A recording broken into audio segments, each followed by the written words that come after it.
नमस्कार मेरे प्यारे दोस्तों, जैसा कि आप सभी जानते हैं कि दुनिया एक बार फिर से युद्ध के मुहाने पर आकर खड़ी हो गई। ईरान और इजराइल के बीच भीषण युद्ध भी शुरू हो गया। दोस्तों, जब सुपर पावर अपनी पुरानी आदतें नहीं छोड़ते और बाकी दुनिया आग में झुलसती रहती है, तब तस्वीर क्या होती है ईरान इजराइल के बीच कूदे अमेरिका से समझ सकते हैं। मिडिल ईस्ट जल रहा है और दुनिया में सुपर पावर जैसे हमेशा करते हैं, इस आग में या तो घी डाल रहे हैं या ट्विटर पर शांति की मोमबत्ती जला रहे हैं। ईरान और इजराइल के बीच युद्ध की आग में अब अमेरिका भी कूद पड़ा है, और वो भी कंबल लेकर नहीं, बम और बारूद का जखीरा लेकर। डोनाल्ड ट्रंप एक बार फिर से सुपरमैन बनने निकले हैं, लेकिन माफ कीजिएगा, ये क्लार्क केंट नहीं, ये तो क्लासिक कंट्रोल खोया हुआ ट्रंप है। पहले यूक्रेन को ठंडा करने की बात टाल दी, अब मिडिल ईस्ट में गर्मी बढ़ा दी।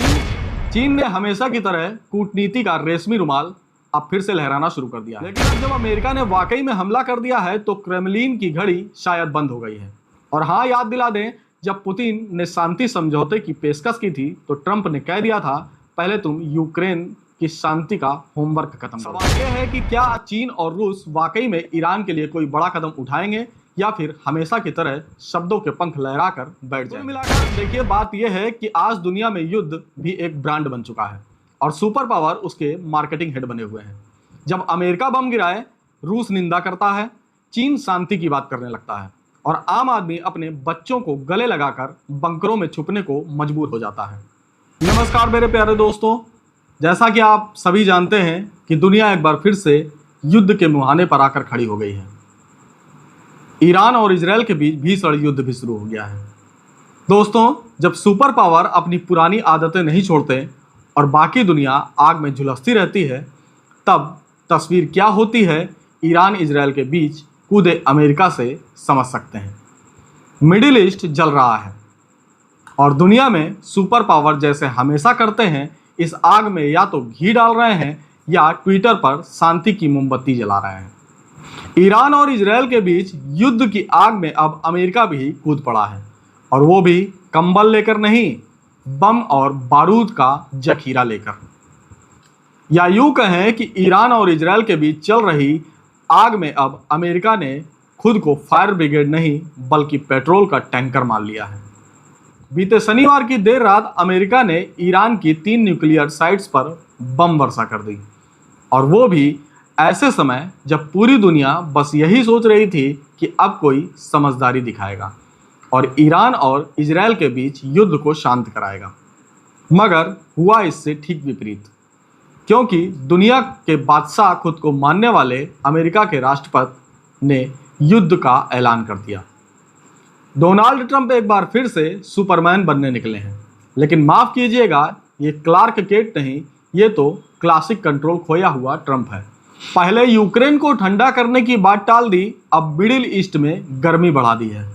और चीन ने हमेशा की तरह कूटनीति का रेशमी रुमाल अब फिर से लहराना शुरू कर दिया है। हम इस हमले की भरपूर निंदा करते हैं। अरे भाई, जब तुम सिर्फ बयान छापते रहोगे, तब तक दूसरे एक दूसरे देश पर बम वर्षा करते रहेंगे, जो कि अमेरिका ने करके दिखा दिया है।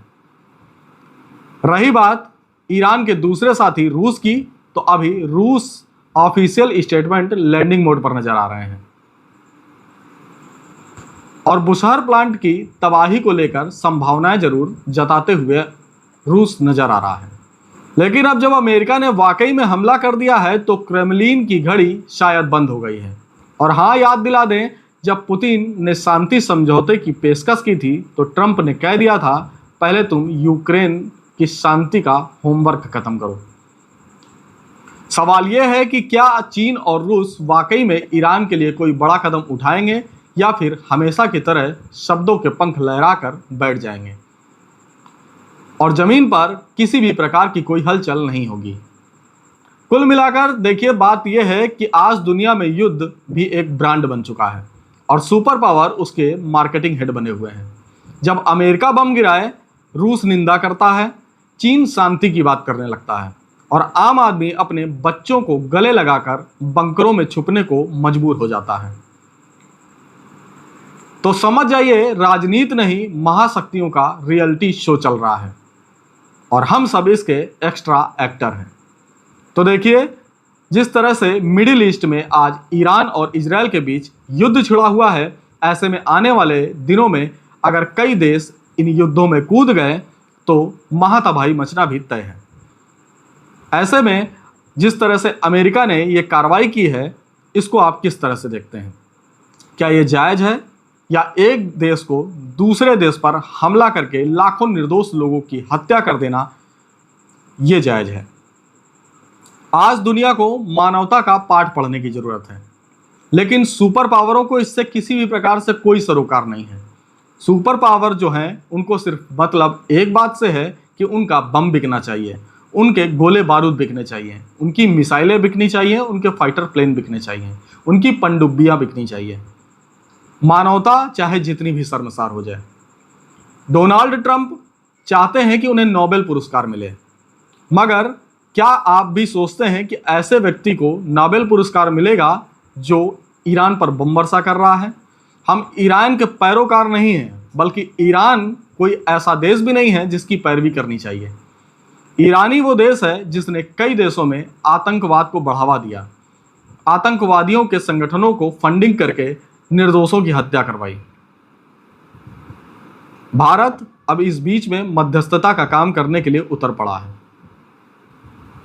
युद्ध किसी समस्या का समाधान नहीं, बल्कि युद्ध विनाश का कारण बनता है, और जो शुरू हो चुका है।